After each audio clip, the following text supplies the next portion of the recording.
Continuamos con el avance de la materia. Vamos a entrar a un tema nuevo.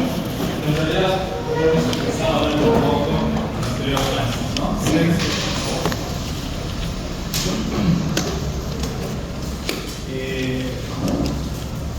Vamos a empezar a hablar y conceptualizar un poco lo que son las adaptaciones celulares y ir mostrándoles algunos de los ejemplos, ¿no?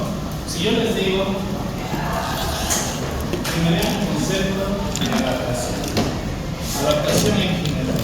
¿Qué es adaptación o qué entienden por adaptación? ¿Qué entienden por adaptación?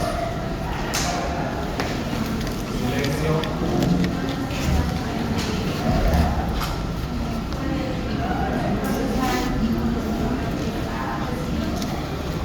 Y una célula puede procesar o reaccionar a un estímulo que está haciendo.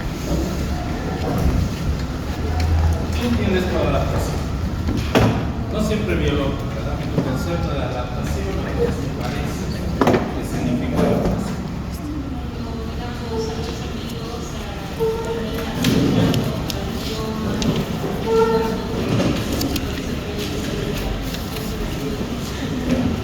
Los activos se acoplan, ¿no? A su ecosistema. Chicos, en mi clase solo hay 3, cállense por favor. ¿Bien? Ya van 2. La tercera, que suspende la clase, y me voy a mi casa. ¿Bien? ¿Entendió o no se entendió?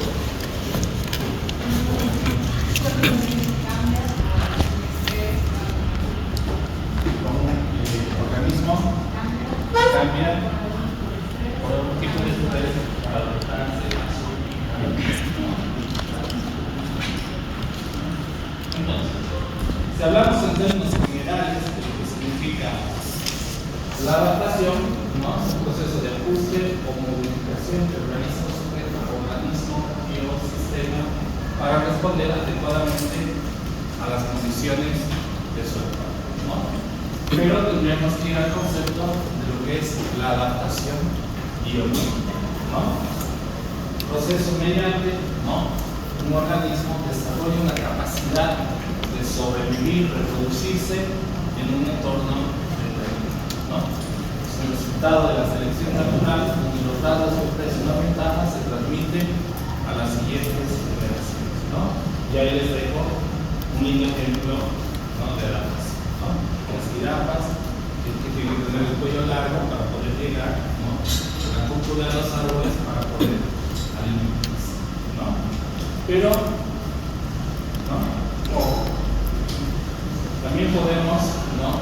Conceptualizar a la adaptación, ¿no? Como la evolución, ¿no? De acuerdo al clima, ¿no? Y a los cambios para poder, ¿no? Para algunas especies poder evitar la extinción, ¿no? Y esto es muy bonito, ¿no? La adaptación no busca la perfección, ¿no? Sino la suficiencia, ¿no? Uno se adapta, no para perfeccionar, sino para poder subsistir, ¿no?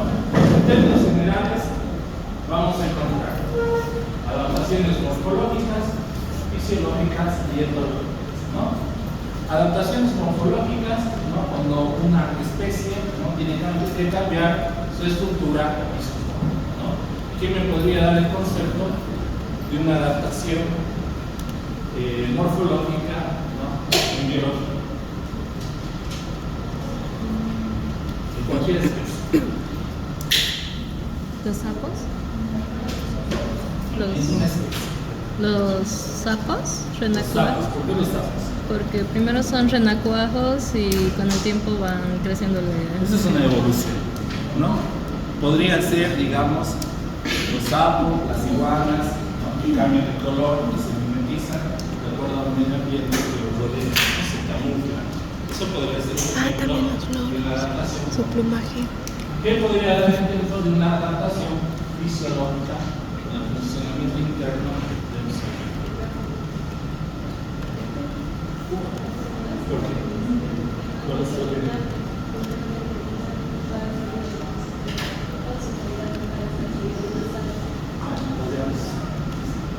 Por ejemplo, los osos, ¿qué hacen en invierno?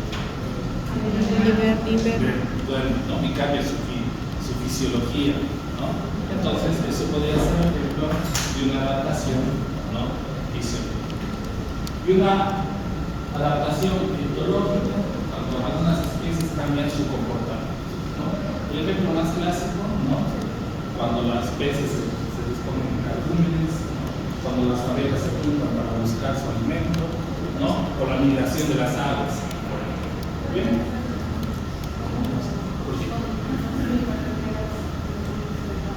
Cuando pues en carretera, ¿no? Y así podríamos encontrar tal vez múltiples, ¿no? Pero nosotros tenemos que hablar, ¿no? De lo que es la adaptación celular, ¿no? A un nivel mucho más moderno, ¿no? Entonces, ¿no? Dice, la adaptación celular, ¿no? Es el conjunto de cambios reversibles en el número, tamaño, morfología y en la actividad metabólica de las células como respuesta a estímulos, sobre todo a estímulos que expresen a las células, ¿no? Entonces, yo tengo que hacer una diferenciación de lo que es un fenómeno de adaptación celular con un daño celular, ¿no? Entonces, hay una diferencia y no son sinónimos, ¿no? Adaptación y daño celular. Y la diferencia va a radicar, ¿no? En sí va a radicar en que la célula logra establecer un nuevo equilibrio para sobrevivir, ¿no? Eso sería una razón, ¿no? Si el estrés supera ese equilibrio, ¿no? Puede dañar estructuras fundamentales. Cuando ya existe un daño en una estructura celular, ya estamos hablando de una lesión celular, ¿no? Esa sería básicamente la diferencia entre adaptación y lesión celular, ¿no? Hay muchas formas de conceptualizar la adaptación celular. Ya les dejo otro, ¿no? Las adaptaciones celulares son cambios reversibles que las células realizan en respuesta a estímulos externos, ¿no? Pero vean estos dos conceptos, ¿no? Y coinciden en algo muy importante. ¿En qué coinciden? Que la adaptación son cambios reversibles, ¿no? La célula puede volver, ¿no? A su estado normal después de un fenómeno de adaptación. Y la lesión celular será reversible o irreversible. Irreversible. Puede ser las dos, ¿no? Pueden haber lesiones celulares que sean reversibles y lesiones celulares que sean irreversibles y que por ende van a llevar a la muerte de la célula. Básicamente, ¿no? Una célula que se daña, que se estresa, ¿no? Esa es la carita de ustedes cuando empiezan sus exámenes, ¿no? Sus células. ¿Qué va a pasar? Básicamente, ¿no? Si hay un daño o una lesión que es irreversible, la célula va a morir, ¿no? Causando un daño a todo el tejido circundante de la célula, ¿no? Que obviamente después, para entrar en homeostasis, nuestro sistema inmunológico va a tratar de compensar. ¿Bien? ¿Qué pasa cuando hay un daño irreparable en el material genético de la célula, ¿no?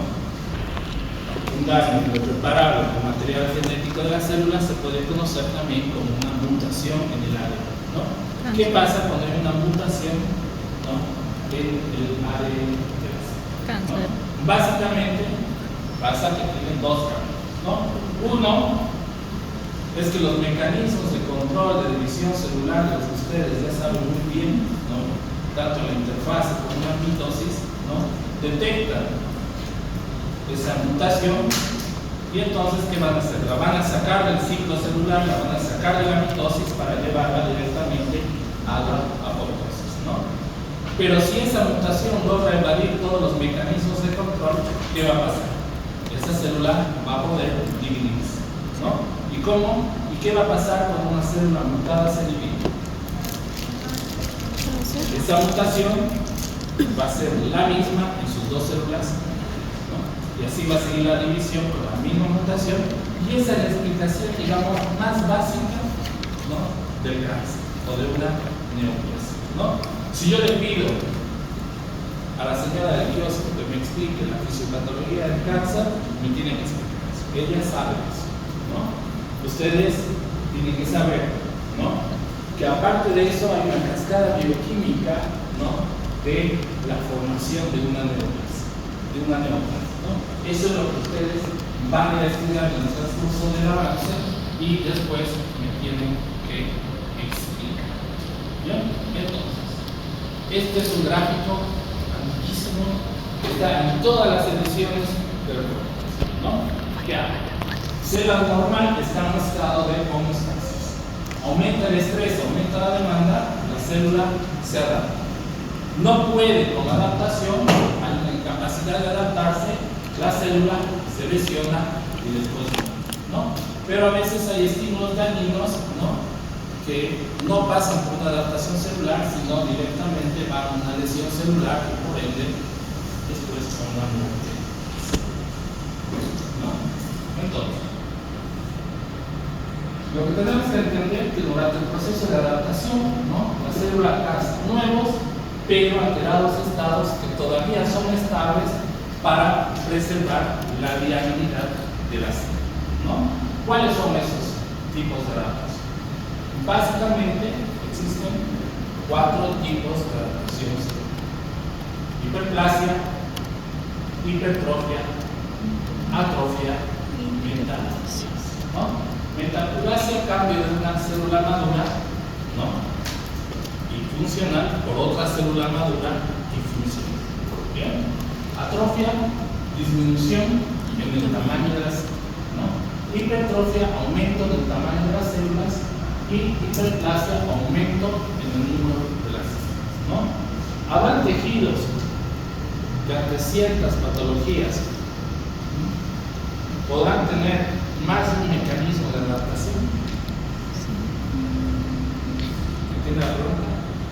Habrá células o habrá patologías donde podemos encontrar células hiperplásticas e hipertróficas, o solo tienen derecho a un mecanismo de adaptación. ¿Qué dicen ustedes?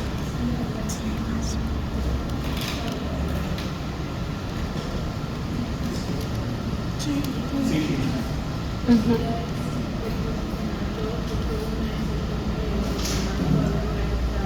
Vamos a ver su compañera de ¿no?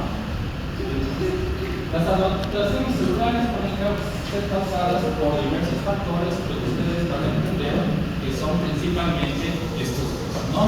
Estímulos fisiológicos, pubertad, embarazo, crecimiento y desarrollo; estímulos patológicos, inflamación crónica y todo aquello que produce una lesión o daño, ¿no?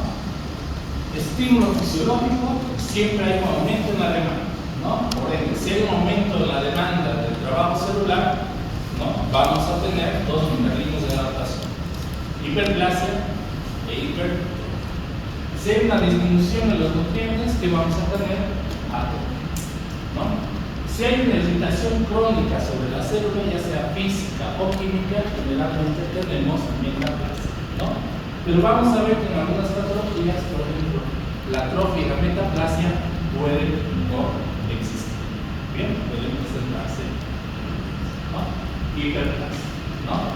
Esto, este dibujito, resume lo que sería el hiperplasia, ¿no? Si les digo acá qué tipo de criterios, ¿ustedes qué contestan? ¿Cúbico? Simple. ¿No? ¿Y acá sigue siendo simple? No, cúbico, sí. Aumenta la cantidad. Sí, se me quedó. ¿No? Entonces, si estoy hablando de un aumento de la cantidad de células, estoy hablando en una hiperplasia. Entonces, para que las células aumenten en número, tiene que haber mayor estímulo, ¿no?, o mayor producción de factores de crecimiento, ¿no?, que estimulen a las células a dividirse, ¿no? Entonces, hiperplasia es un aumento en el número de células de un tejido y de un órgano, que determina también el aumento de tamaño de ese tejido y de este órgano.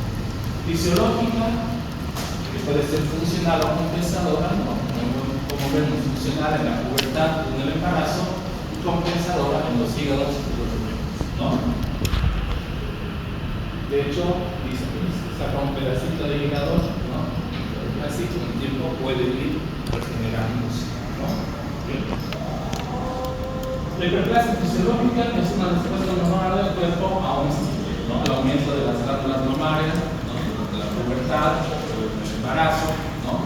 Engrosamiento del endometrio durante el ciclo menstrual, ¿no? ¿Se acuerdan que cuando vieron histología, ¿no? El ciclo menstrual tenía varias fases, ¿no? La secretora, ¿no? Y la proliferativa hasta llegar a la fase menstrual propiamente, ¿no? En todo ese proceso de aumento de la cantidad de células estamos hablando de una hiperplasia, pero es fisiológica, ¿no? Y como les he dicho, ¿no?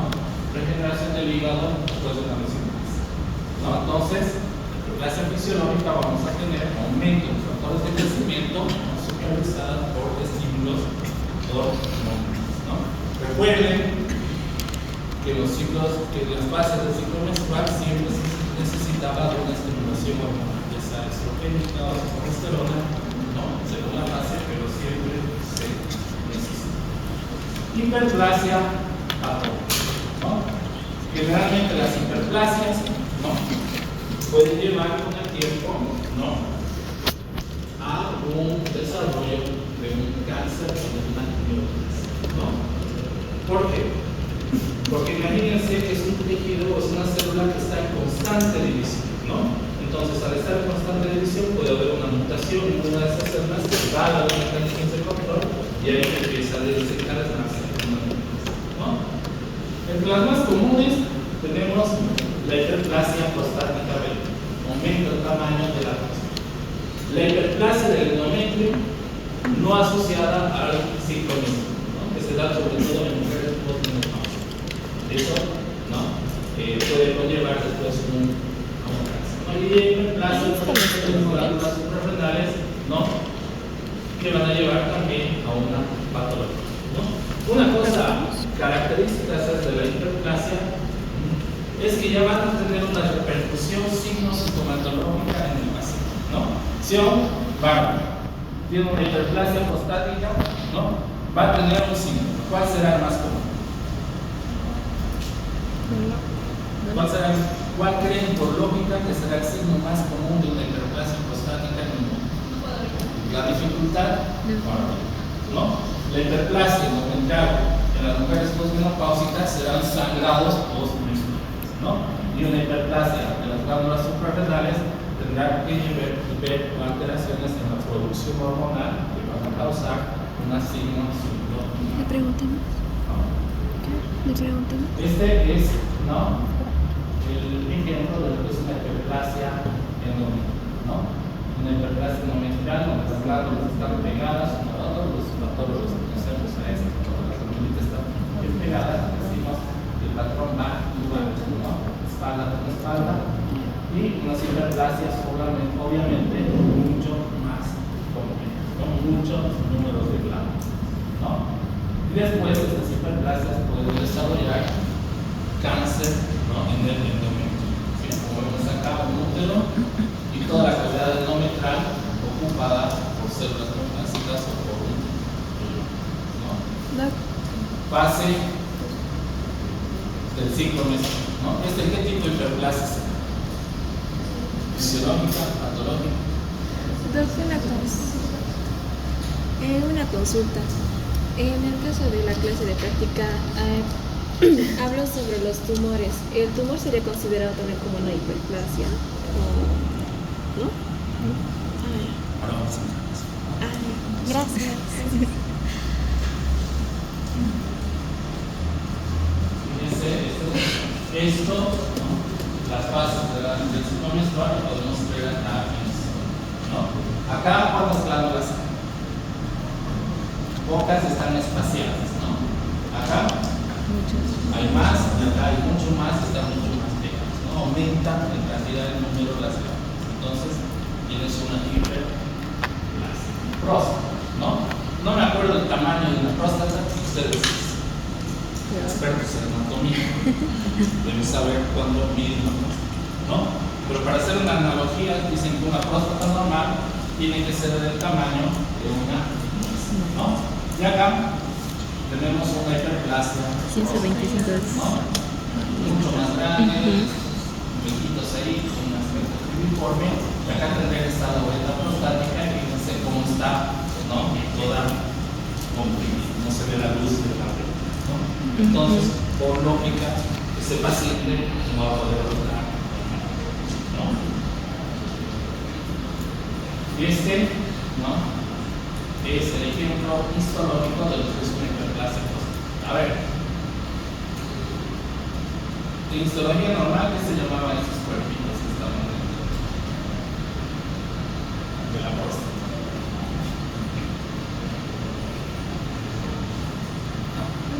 Se está levantando.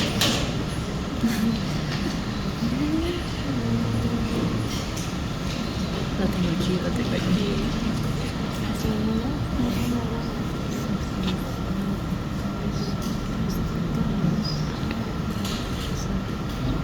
Este recuadro que les muestro acá es más o menos una glándula prostática benigna, ¿no? El epitelio entre simple cilíndrico, ¿no?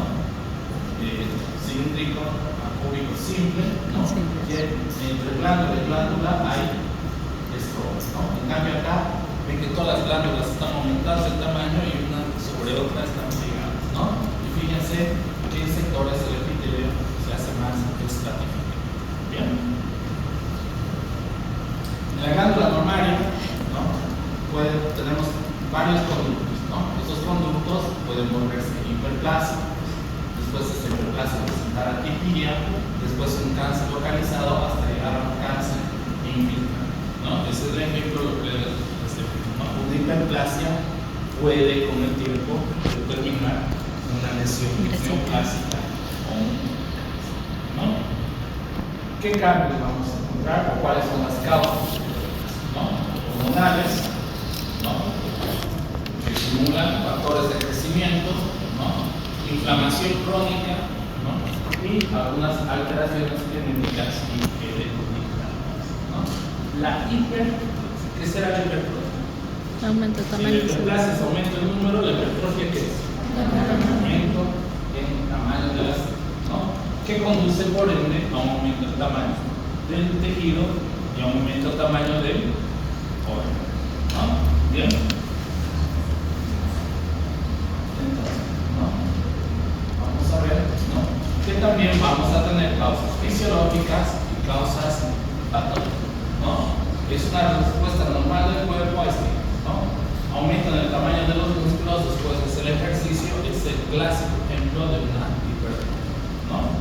O el crecimiento del útero durante el embarazo, ¿no? Acá, por ejemplo, en el útero, en el embarazo podemos encontrar las dos adaptaciones, la hiperplasia y la hipertrofia. Bien, la patología, ¿no? Generalmente con un exceso de estímulo hormonal, ¿no? O el aumento de la carga o del trabajo, ¿no? La hipertrofia ventricular izquierda y lo que les había mencionado hace rato, ¿no? La hiperplasia prostática benigna puede tener los dos mecanismos de adaptación, hipertrofia e hiperplasia, ¿no?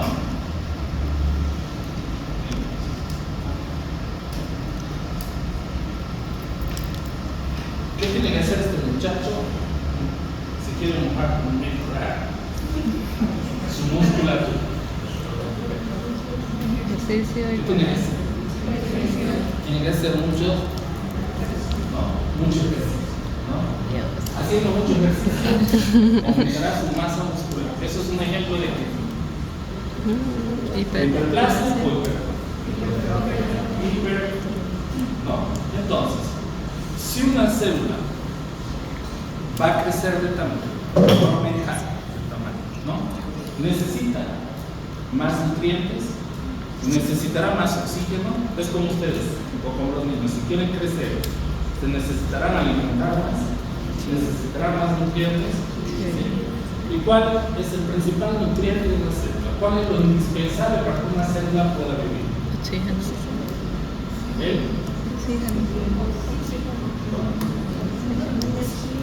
¿No? Entonces, ¿no? Por lo tanto, si este flaco, ¿no?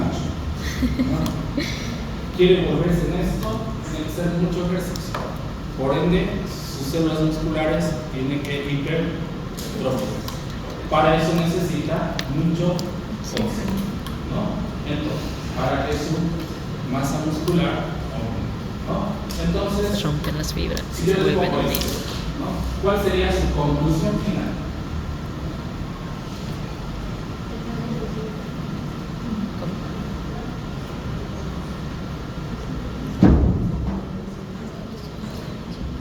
¿Quiénes acaban el gimnasio? Iba a Yo decir les eso. muestro este gráfico. ¿Cuál sería la conclusión final al que podría llegar? ¿Qué?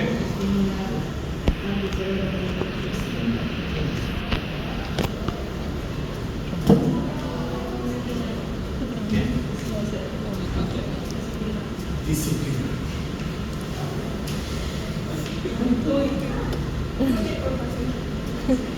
Muestras.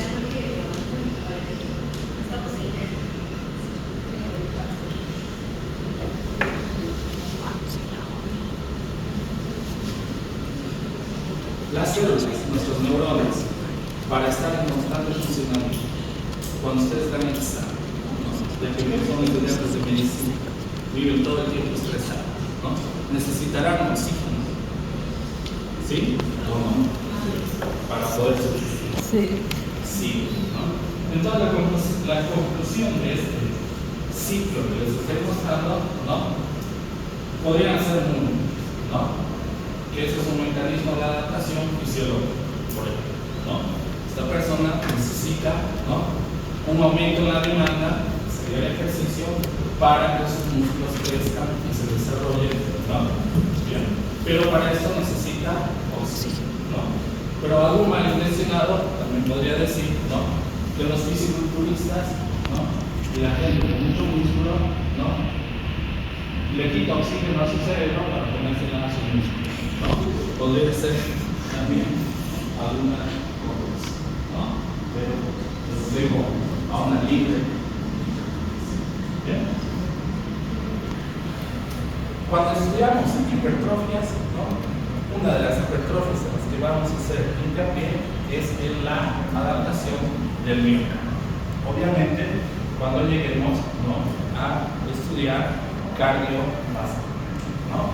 Fíjense acá, ¿no? Estas serían las cavidades cardíacas, ¿no? Acá disminuye la luz de las cavidades cardíacas porque hay un engrosamiento, ¿no? Hay un aumento del tamaño del cardiomiocito y por eso va a obliterar la luz, ¿no? Va mucho más allá, ¿no? Para hacer el diagnóstico de una hipertrofia ventricular, nosotros necesitamos medir el espesor, ¿no? Que lo hacemos obviamente por técnicas de imagen, ¿no? Y vamos a ver cuál es el gol estándar para hacer un diagnóstico de una hipertrofia del miocardio. ¿Bien? Hipertrofia fisiológica del músculo, ¿no? Fíjense acá, todos estos puntitos negros son núcleos, ¿no? Entonces hay un aumento en la cantidad de núcleos que será hipertrofia o hiperplasia. Sí, hay un aumento en la cantidad de núcleos. Hiperplasia. ¿No? Pero acá también en el mismo núcleo vemos un núcleo acá, pero una célula más grande y el otro núcleo más abajo. ¿Qué será? Hipertrofia. ¿No? Entonces, en el embarazo también pueden coexistir estos dos mecanismos de adaptación del cuerpo. Y básicamente esto es, ¿no? Hiperplasia e hiper, ¿no? Atrofia, ¿no? ¿Qué habíamos dicho que es la atrofia? Disminución. Disminución del tamaño de las células, ¿no? Por pérdida, obviamente, de sustancias fundamentales para el crecimiento celular, ¿no? Es una respuesta adaptativa, ¿bien? Que puede coexistir con otro tipo de adaptaciones, sobre todo se ve dicho con las metabolitas, ¿no? Estas células son un epitelio cúbico simple, acá también es cúbico simple, pero disminuye el tamaño de la física, ¿no? La atrofia, ¿no? Es importante distinguirla de la hipoplasia, ¿no? Muchas veces se confunden los términos de atrofia y hipoplasia. Y ahora les voy a mostrar lo que es una hipoplasia, ¿no? Pero básicamente para hablar de una atrofia tengo que hablar de una carga de trabajo disminuida, ¿no? La hipertrofia era lo contrario, ¿no? La carga de trabajo estaba estimulada, ¿no? Pérdida de elevación, riego sanguíneo disminuido, nutrición inadecuada, pérdida de estímulo endocrino, ¿no?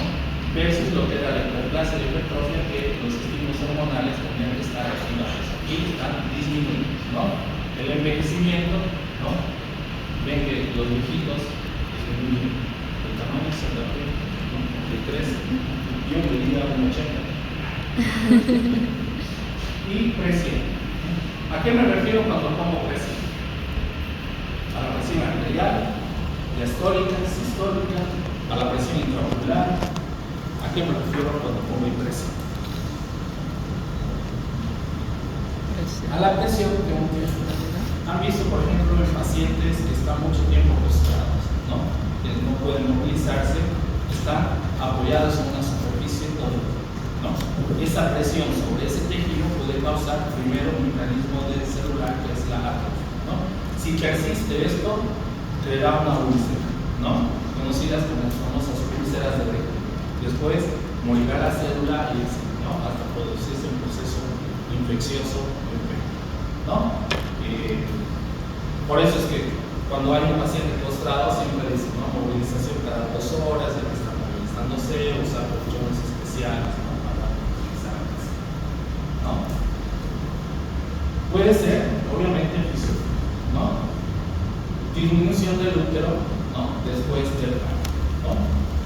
Las mujeres, una vez que terminan sus ciclos menstruales, tienen la menopausia, el útero se atrofia, ¿no? Si ustedes analizan, y lo vamos a ver semana, ¿no?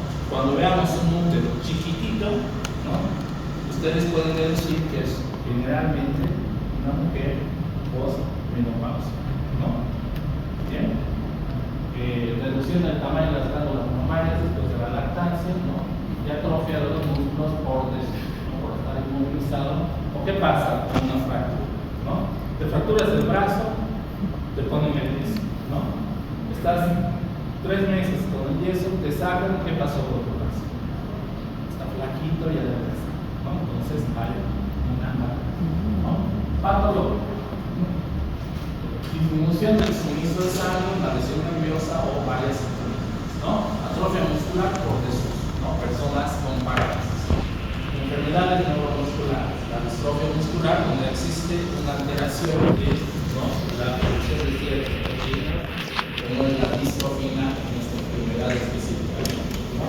La atrofia cerebral, como enfermedades neurodegenerativas, ¿no? Como el Alzheimer, ¿no?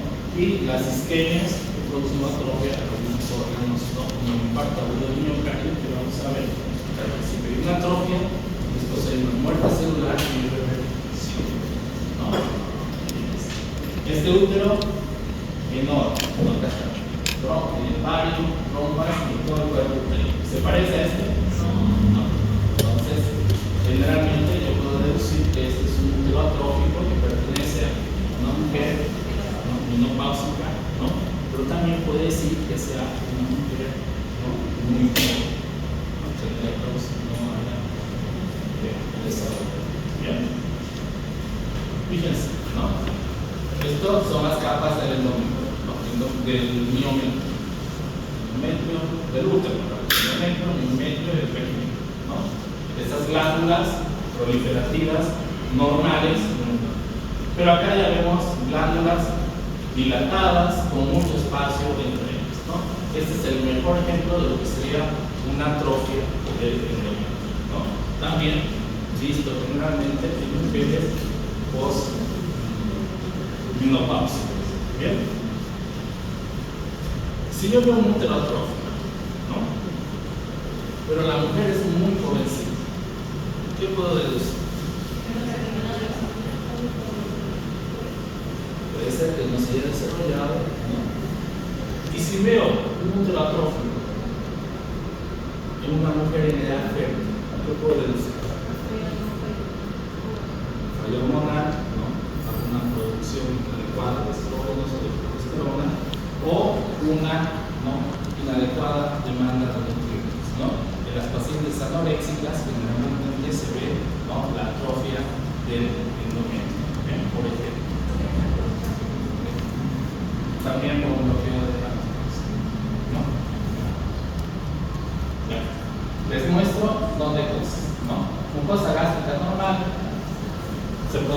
proceso de inflamación crónica, las glándulas se atrofian. Para subsistir esta atrofia hay una metaplasia, después una displasia, después puede haber un cáncer de estómago. ¿Bien? Entonces, acá les muestro un mecanismo, puede consistir la atrofia y la metaplasia, ¿no? Ahora, acá les pongo un ejemplo, ¿no?, que me va a ayudar a demostrarles, ¿no?, algo que tienen en común los 4 mecanismos de adaptación. ¿Qué tienen en común los 4 mecanismos de adaptación que estamos estudiando? Reversibles y reversibles.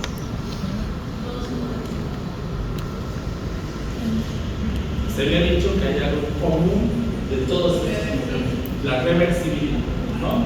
Lo que vemos acá arriba es una mucosa duodenal, ¿no? La mucosa duodenal, como ustedes ya sabrán, tiene vellosidades y criptas. Vellosidades y criptas, ¿no? Las vellosidades siempre son más grandes que las criptas, ¿no? Entonces, ¿no?, esa es una mucosa normal. En pacientes con algunas enfermedades autoinmunes, sobre todo la enfermedad celíaca, las criptas desaparecen. Las vellosidades desaparecen y las criptas se hacen más profundas. O sea, hay una atrofia de las vellosidades, ¿no? Sabemos que la enfermedad celíaca es una intolerancia a una proteína específica de los alimentos que se producen, ¿no? Si ustedes detectan esa enfermedad en ese paciente, ¿qué van a hacer? Lo primero, poner una dieta y cero gluten, ¿no? Y le darán una medicación, todo, y después de eso, ¿qué va a pasar? ¿No? Si sigue todas las pautas del tratamiento, su mucosa va a volver a ser la misma que antes, ¿no? Entonces, es un proceso que se puede revertir, ¿no? Atrofias fisiológicas, ¿no? Atrofia senil, ¿no? Y bueno, se dice que hay los pacientes ancianos, hay una disminución no solo del tamaño, sino también de los surcos cerebrales, ¿no? Eso es importante, ¿no? La atrofia se produce por menor síntesis de proteínas, ¿no? Al momento de la degradación de las proteínas por parte de la célula, ¿no? La síntesis de proteínas se reduce y hay una menor actividad metabólica, ¿no? Y la degradación de las proteínas celulares tiene lugar principalmente a través de la vía de la ubiquitina y el proteasoma, ¿no? ¿Qué es la vía de la ubiquitina y el proteasoma? Esto lo han estudiado cuando han llevado aparato de Golgi, lo han estudiado en bioquímica cuando han llevado la síntesis de proteína y lo han debido llevar en fisiopatología, ¿no? O sea, ustedes tienen que saber qué es la vía de la ubiquitina y del proteasoma. ¿Qué me puede decir? ¿Qué es la vía de la ¿Qué es la vía de la ubiquitina y del proteasoma? Proteasoma.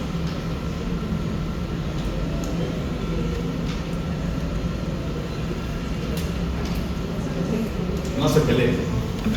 Levantar la mano.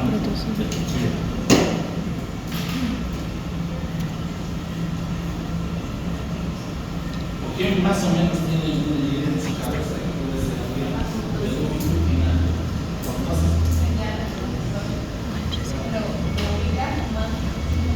Señalización, ubicar o mandar. Tibio. Señaliza. ¿Qué señaliza?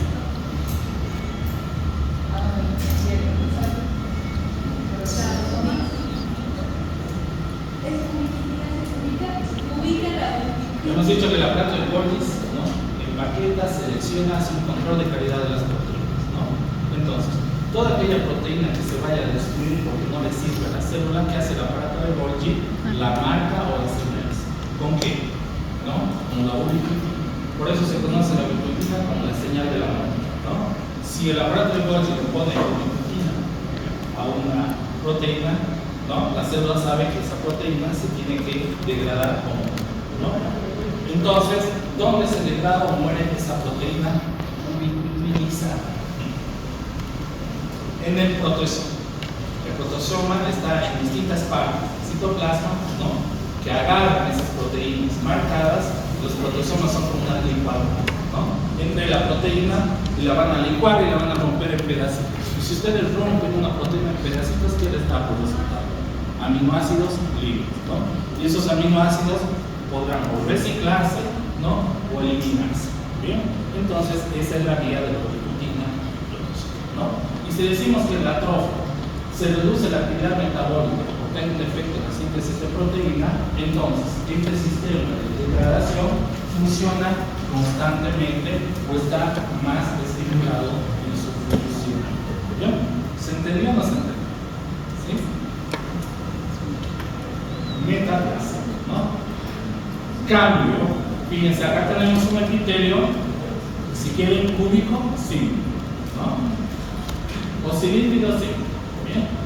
Y se va a cambiar por un epitelio cúbico simple, pero sí, ambos son células madre, ¿no? Bien, esa es como, digamos, vamos a poner el ejemplo a sus tres compañeros míos, ¿no? Pues no. Gabriel Ignacio, ¿dónde?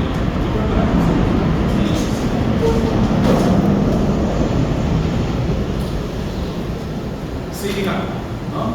Gabriel se enoja con Ignacio, ¿no? Y le quiere pegar, ¿no? Ignacio va a decir, Gabriel está, tengo miedo de que me puede pegar, ¿no? Entonces, ¿qué va a hacer? Se va a transformar en Rodrigo, que es más alto y más grande para poder pegar al cable, ¿no? Así de básica es la metaplasia, ¿no? Transformarse para poder resistir a un mecanismo agresor o de infiltración. Eso es la metaplasia, ¿no? Entonces, hay lugares, ¿no?, en nuestra anatomía donde podemos ver estas zonas de acá. Por ejemplo, ¿no? Ven que este epitelio es un epitelio plano estratificado no queratinizado, ¿no? Viene por acá y se convierte en un epitelio glandular, ¿no? ¿Dónde podemos ver eso? ¿No? En la zona de transformación que tiene el cuello uterino, ¿no? Entonces es una zona de transformación metaplasia, el cambio abrupto de un epitelio por otro epitelio, ¿no? Bien, esto no ocurre, ¿no? Si existe un cambio de una célula cilíndrica o columnar o glandular o un epitelio escamoso, se llamará metaplasia escamosa, ¿no? Entonces, ¿no?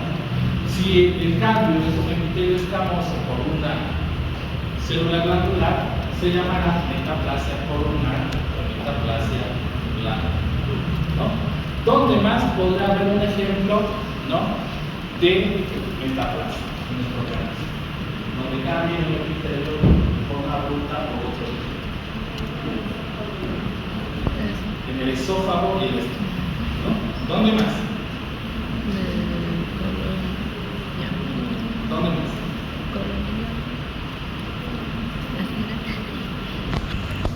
El colon. El colon ascendente, ¿qué epitelio tiene? El ascendente. Cilíndrico, sí. El transverso, cilíndrico, sí. El descendente, cilíndrico, sí.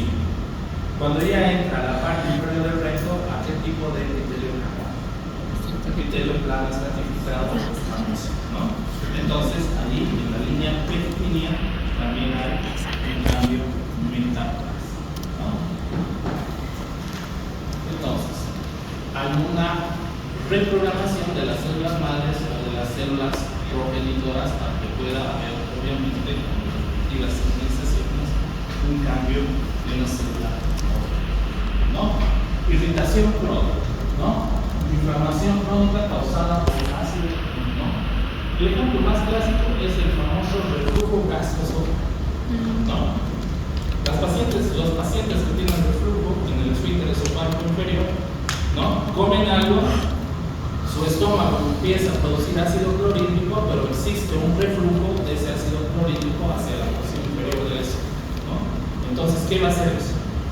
Un daño químico constante al epitelio del esófago. ¿Qué va a hacer el esófago para defenderse? Se va a transformar en una célula glandular igual a la del estómago para poder resistir a ese medio ácido. Y eso es bueno. Y eso es una patología que se conoce como el famoso esófago de Barrett. ¿Ven? Que en algún momento de su vida la van a estudiar, ¿no? Y la van a diagnosticar. O se van a enfermar. Ya. En deficiencias de vitamina como la vitamina A puede causar una metaplasia del escamoso respiratorio, ¿no? O a sustancias químicas como la metaplasia mesotelial de los pacientes. ¿Se acuerdan cuál era la célula encargada de la síntesis de vitamina A en el hígado?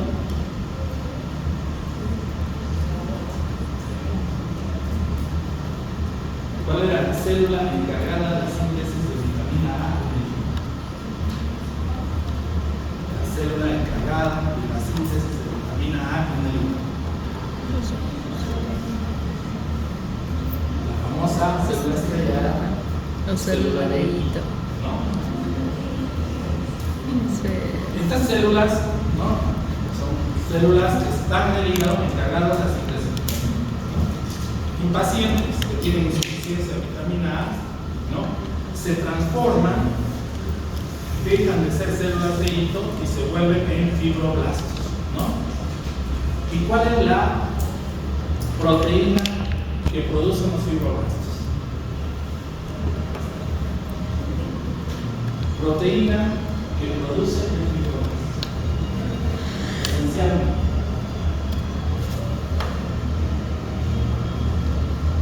Creo que voy a tener que agarrar la próxima clase.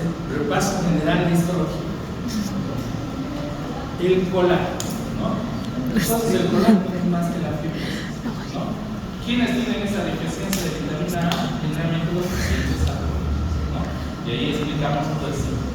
Paciente alcohólico, deficiencia de vitamina A, célula de hito se transforma en fibroblasto. Este fibroblasto produce más colágeno, lo que produce una fibrosis en el hígado y como consecuencia una cirrosis hepática. Bien, la metaplasia puede explicar algunas patologías. Y si progresa esta cirrosis hepática puede llegar a un cáncer, ¿no? de hígado. Acá les tengo otro ejemplo, ¿no? Epitelio escamoso y epitelio glandular. En cambio, acá les tengo otro ejemplo, ¿no? Y básicamente, ¿no? Hipertrofia, hiperplasia, metaplasia. No hay fisiológica ni patológica. ¿No? Ahora, hay términos con los que no quiero que se cojan. ¿Bien? Displasia. La displasia no es un mecanismo de adaptación celular. Los únicos mecanismos de adaptación celular son los 4 que les acabo de mencionar, ¿no? ¿Qué es la displasia? ¿No? La displasia, ¿no? Ven estas células normales, son un epitelio cilíndrico, ¿no? Acá vemos que hay un crecimiento de la célula, un aumento en número, pero estas células son atípicas, son anormales. Les pongo este ejemplo. ¿Ven esta celulita acá? ¿Ven su núcleo? ¿Sí? ¿Se parece a este núcleo? ¿No? ¿Se parece a este núcleo? Este no. ¿La forma de esta célula es igual a la forma de esta célula? Entonces hablamos de un pleomorfismo nuclear, ¿no? Es el crecimiento desorganizado y atípico de las células. A eso lo conocemos como displasia. Y generalmente la displasia es la antesala de lo que va a ser el cáncer. ¿Bien? Acá tenemos un cuello uterino Es el cáncer. No, células miembros también, una encima de otra. Y acá tenemos células displásicas. ¿No? Fíjense, este núcleo se parece a este núcleo. No. Este tampoco así, ¿no? Y está puesto de manera desorganizada, por eso es una displasia, ¿no? Y la hipoplasia es cuando un tejido, un órgano no alcanza, ¿no? Su diferenciación, puede estar disminuida el tamaño, pero es porque no ha alcanzado su desarrollo. No es lo mismo que atrofia. Bien, entonces,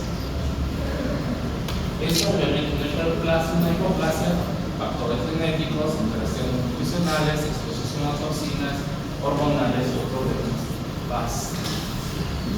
Bien. Ahora viene la segunda parte. No. Antes que se vaya. ustedes. Hoy es No te puedo. ¿no? ¿Sí? ¿Tienen alguna clase hoy a las 7 de la mañana? No. Los miércoles tienen clase a las 7 de la mañana. ¿No? ¿Sí o no? No. Sí, dices. Es que quedaron con el doctor de cambiar fármaco para los medicamentos. No, pero está Pero dijo que lo iba a cambiar a partir de la siguiente semana. Yo les podría proponer Ya hemos quedado con cambiar nuestro horario. Por mí no hay problemas, ¿no? Sí. El viernes, Sí, por si no, favor. el viernes, si no. El viernes